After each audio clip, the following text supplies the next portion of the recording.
Hello and welcome to the Realm Reviews. This is a regular show that will be appearing on this channel once a week with multiple hosts playing multiple games. Your host today is Sinistrus, and we will be reviewing today Middle-earth: Shadows of Mordor. On the main screen right now, you can see the main character Talion, who is voiced by Troy Baker, a very famous and well-known voice actor who has done many big games and seems to be getting really famous at the moment. He has voiced the lead character in BioShock Infinite. He's voiced the Joker in Arkham Origins.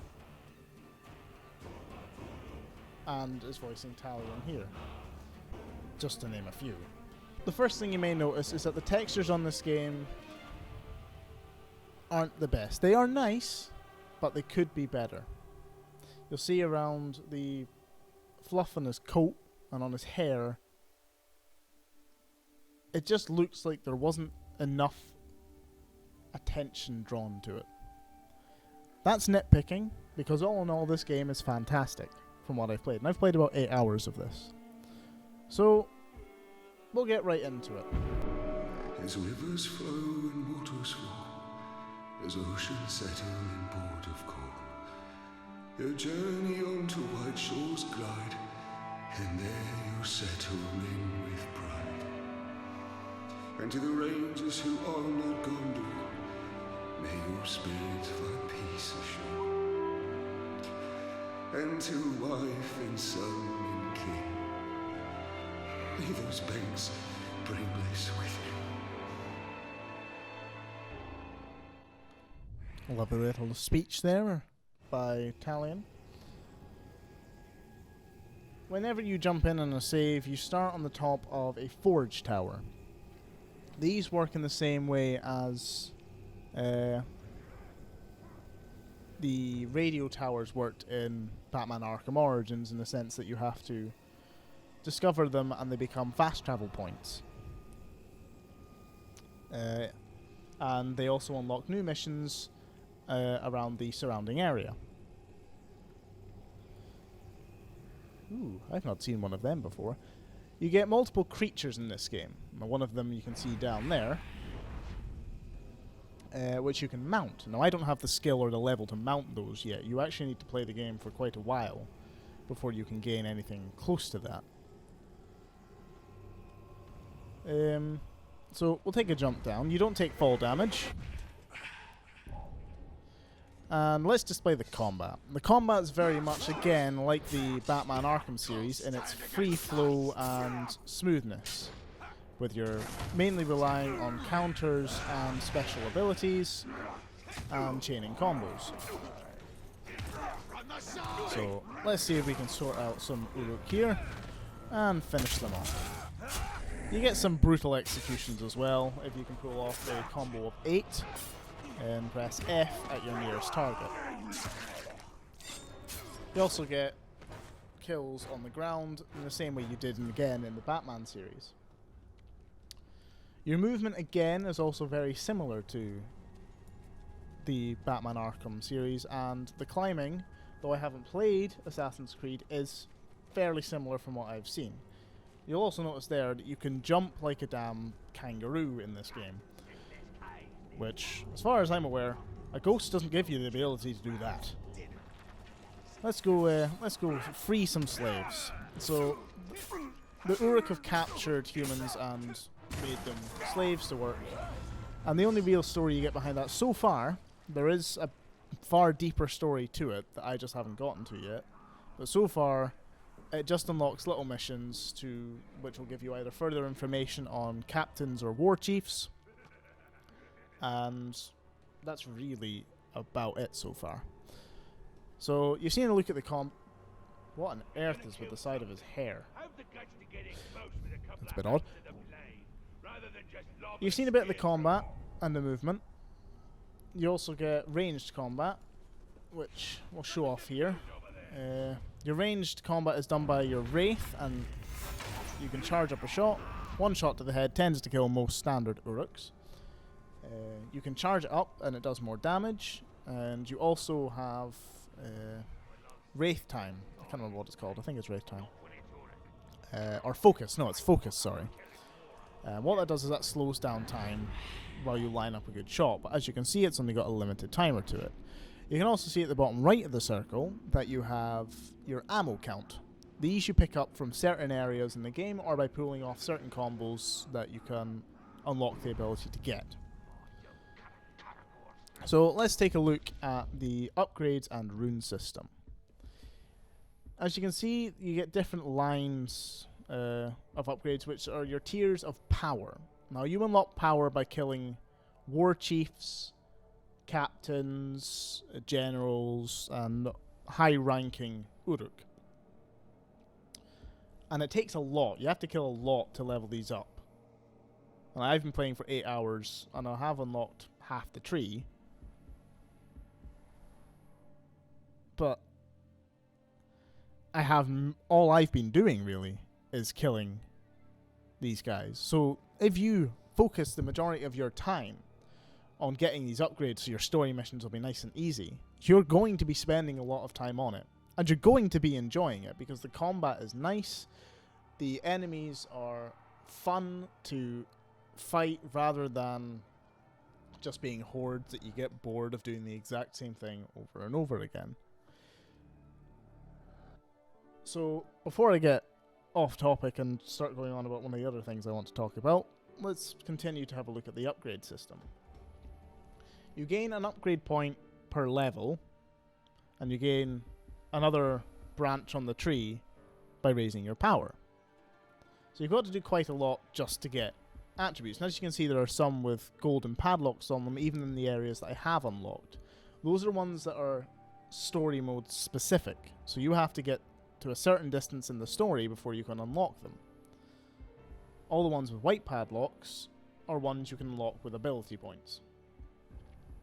I won't show you too much of the abilities because you can find them out yourself. They're all, half of them are to do with your ranger, half of them are to do with your wraith. They work in combat and with your archery and your movement, all in different ways. And this is the way you also capture animals. So it just shows you a little clip here. He jumps on them, puts his hand on them, and voila, you have your own Karagor. Here are your attributes for your health, your ammo count for your arrows, the amount of time you can focus, and the amount of runes you can put in your weapons. Runes are your upgrades for your weapons. So we'll have a look at that. You only get your 3 weapons, and you don't get new weapons as far as I can see. Each weapon you have to put more runes on, or more rune slots to be able to put more than 1 rune on. Obviously, that's kind of... I don't know why I'm telling you that. As you can see, I've got a couple of epic runes and a high-level Blade Master rune. Now, I don't have a lot of runes for my sword, and I did have a wee bit more, but you can convert them into money, which you can use to buy the points for more runes, more health, and more ammo and whatnot. And as you can see, they give you lots of different bonuses. Recover 8% health on a flurry kill. 61% chance to recover full health when a hit streak reaches 30. Again, showing the importance of combos, and that's a very handy one. I like that one very much. Here's your bow. Again, you've got similar sort of runes, which they're all kind of good for that weapon, obviously. Like, you can't get one in your bow that will aid your sword. And now we'll take a look at the nemesis system. Now, the nemesis system is one of my favourite parts of this game, as it works very well with this open, dynamic world, where all these captains, and as you can see, I've killed a lot. They all tend to get replaced. Some of them come back with the exact same name, but different strength values, with different weaknesses and strengths. So we'll take a look at... Who can we take a look at? We'll take a look at Lugdash Thinbones, who's only got power 7. That isn't particularly high. And he can be instantly killed via combat finishers, which is an instant kill by pressing F, which I think you've seen when I was having a bit of fun in the combat earlier, by getting 8 hits in a row without suffering damage or missing. And he can also be killed instantly by stealth finishers. And I'll get onto the stealth system in a little bit. He also has a lot of strength. If you get him to low health, he becomes a lot stronger, recovers a lot of health, but that only happens, obviously, once, because if that happened every time you got him to low health, he'd be unkillable. And they have hate their rival, so if it just so happens that that particular captain so happens to be walking around in the open world near him at the time, he will fight a lot stronger. He can call on allies with a horn. You can interrupt that by attacking him if you're bloody quick enough, but it's almost impossible from what I've seen. I've not seen Inspiring Presence before, and I don't like the sound of that one. It seems that a lot of Uruks near him will all come running up when they normally wouldn't. And the ability to jump over people, again, this is very similar to the Batman style, or the Arkham game series style of dodging over enemies with shields, or any enemy in particular, but it was the most of the time it was people with shields that you needed to do that with. Which again is very similar in this game. So the combat in all is very, very similar and reminiscent of the Batman Arkham series. You can also see that he'll never flee regardless of you using fear tactics on him. And you do get abilities that can cause enemies to flee, and he is a gang leader, meaning that he has people that will always be following him in the open world. Sometimes you get leaders who will just be wandering around on their own. As you see, there's some who I haven't identified yet. To identify them, you attack an Uruk and get information from them. So I'll try and demonstrate how that works now. That's not what I wanted to do, but yes, you can zipline. Let's move around nice and quickly. You don't look nice.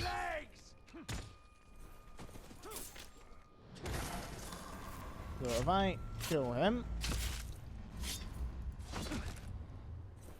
I'll see if I can kill this guy with a shield as well.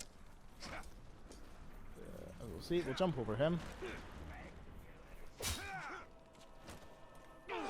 Jump over the guy with shield. See, very similar to the Batman combat system. You can also break through shields here. Oh, I'm getting my ass kicked here. This is a shame. He's making this video take longer than it needs to. So, right. So if you grab them by pressing left control and then you press space, your Wraith tries to interrogate them. You can either straight off kill them and absorb some of their power to go into your focus meter, or you can gain intel on them. So this guy's blacked out. If I hit intel on him, I figure out who he is and where he is on the map. However, it doesn't tell me what his strengths or weaknesses are. I have to find that out by finding the people on the map with that little green intel sign. And again, very similar to the Batman Arkham series, where you had to interrogate people for Riddler missions.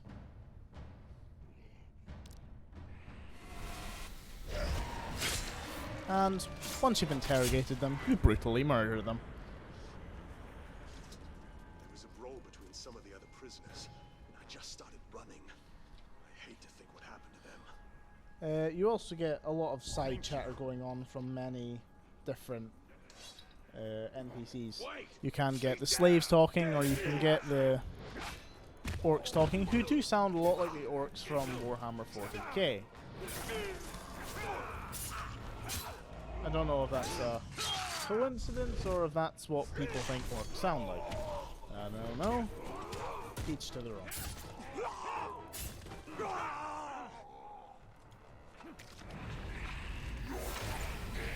And that is that combat.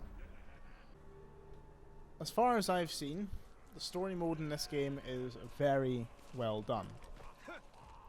It's engaging, the characters are fun and relatable as far as I've seen.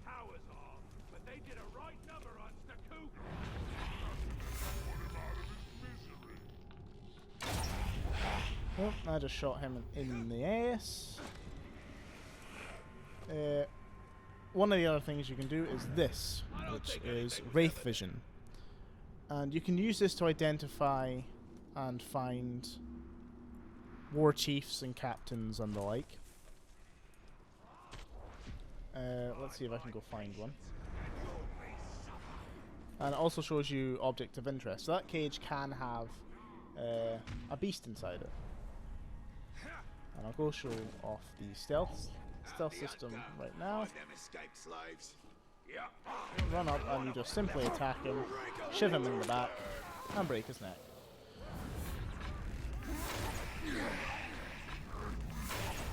Again, the combat is smooth, it is very fun to just go around and attack wandering mobs. This one, as you can see, there is a green icon on a human's head, and you can't kill him obviously. What you do is you free them from their slaver and save them. So who's still attacking them? That guy. You unlock an ability very early on to shoot a fireplace with your arrows, which blows them up.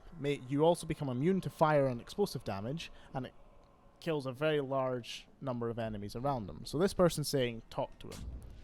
And that lets me interrogate someone further. So if I interrogate the same guy I interrogated earlier, I can now gain intel on his vulnerabilities and his strengths. So he's fairly easy to kill. If someone's vulnerable to stealth finishers, if you can get a jump on them from a height, then you're most likely going to kill them.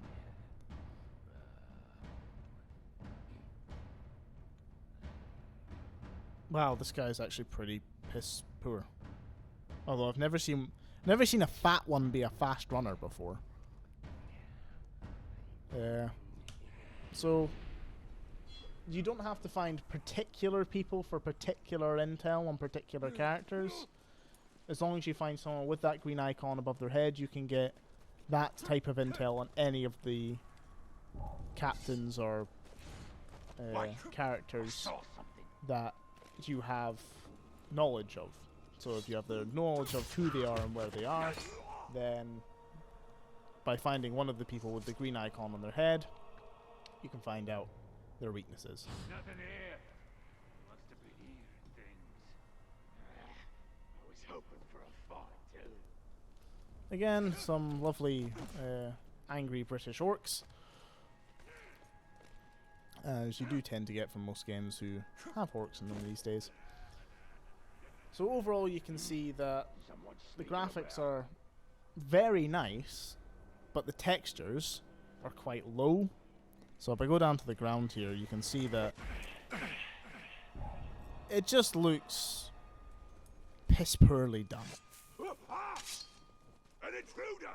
And that's one of the biggest problems with this game, I would feel, is the textures are quite bad. Here's another little instance of intel can just be found on the ground. On a dead enemy, it can be lying on a desk, and you can pick up some papers.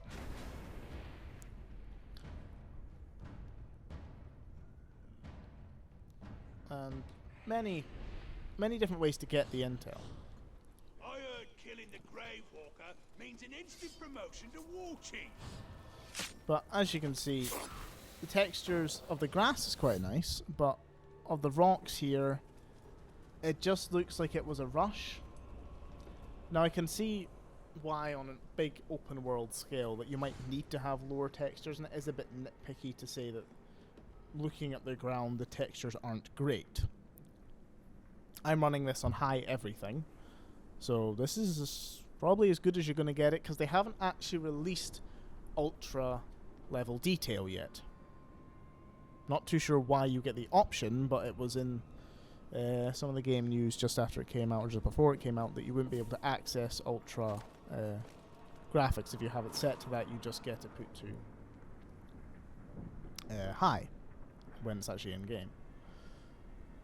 The character model itself is very well done, in my opinion. The graphics on him are very good. Again, as you can see on the rocks, they're not very nice. But again, it's a big open world that there's no loading screens. Once you're in, you're in. The way that it flows between finding a chief or a captain, because it will always point them out if you actually get in combat with them. Let's blow up some more fire. It flows very well in between cutscenes and gameplay, which is not something I see many games perfecting quite well, and this has done a very good job of it. The other downside I would say about this game is the downside of a dynamic open world, which to the most I love. I find this one of the few games that does this well,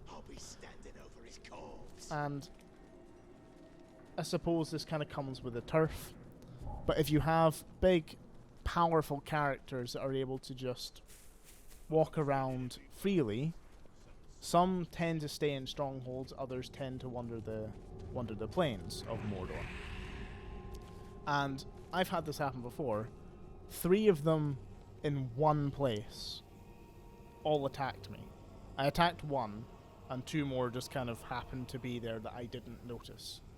And very quickly, I got slaughtered, because 2 of them were archers. Problem is, if you get 2 or 3 that are archers, you can only focus on so many at a time, and it's difficult to dodge that many shots when you're having to focus on attacking them.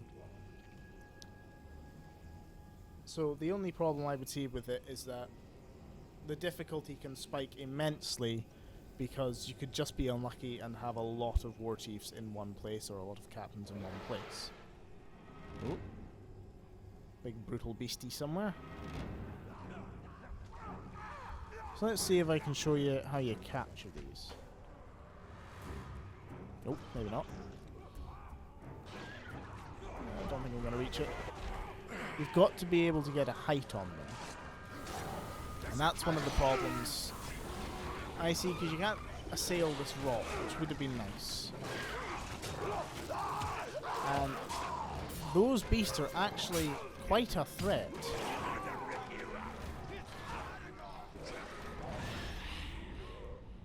Oh, I don't have any arrows left, that's not good. But the beasts themselves are actually a bigger threat than most Uruk, even bigger threats than some Uruk leaders, because you have to unlock the, as you can see there, he's just attacking with no counter ability available. That's not available until a certain mission level. So he's a bit closer to the tower. Let's see if I can get a jump on one of these. He's coming. There we go. So what you have to do is drag your cursor into the middle of the circle and press the button that it tells you to press. You then gain instant control of it, which you can mount, and it stays friendly. So you can get off of it and it will attack things for you and won't attack you back. You can easily mount it back again, and you get a very powerful knockdown attack with your sword. It knocks down most enemies in one hit. And this is also great for some captains, because they can fear these beasts. So simply riding into battle on one, they will run away from you, and you can easily just cut them down as they run. I'll round the video up with one last, sadly negative point, which is, at least for the way I'm playing it, is with keyboard and mouse, as you can see. And some of the problems are, there are a lot of actions bound to one key, and you can't change that. If you want to change the key that the 3 actions are bound to, you can, but they have to all be bound to the same key. So as you can see here, E is mount, dismount. No, or sorry, it's drain here, which you can do, which will fill up my arrows and my flow meter. Hello? Focus. So E is grab, so you can try grab an enemy with E. You can also drop down from a ledge by pressing E. So if I press E here, I drop down one. So if I'm fighting here, and I want to drop down quickly, I could actually grab an enemy, and some enemies can't be grabbed. You can suffer quite a lot of damage for trying it. So trying to get out the way and have a stealth attack straight back up, which you can do,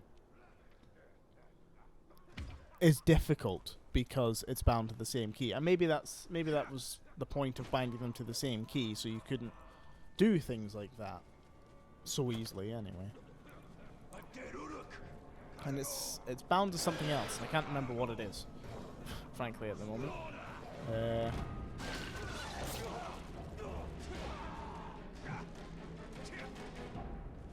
Actually, no. Left controls grab.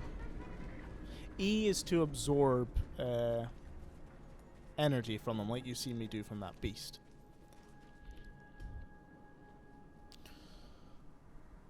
So, all in all, I'll give a roundup now because I'm just going to be rambling if I keep going. This game is very good and it's very fun with a very intriguing story, which I don't want to touch on too much and didn't feel like it would be fair to go in depth into the story's detail if you plan on buying this game, because it is a very, very good story. I haven't seen a story in a single player game or in any game with this much depth and has had me this interested this quickly. The intro cutscenes had me hooked, so that's saying something. The graphics, very nice. You do need fairly good hardware to run it at the graphic setting that you're seeing here, but you don't have to run it on highest everything. You should still be able to run it with medium grade hardware. If I were to recommend this game, I would do so highly if you're into single player story based action games with RPG elements. If you like the Arkham series, then you'll love this game. You'll honestly love it.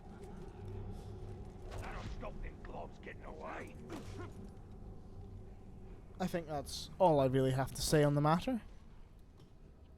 So I'll have to end this episode here. Subscribe to The Realm if you want to see more of this, and leave a comment if you have any feedback of any kind.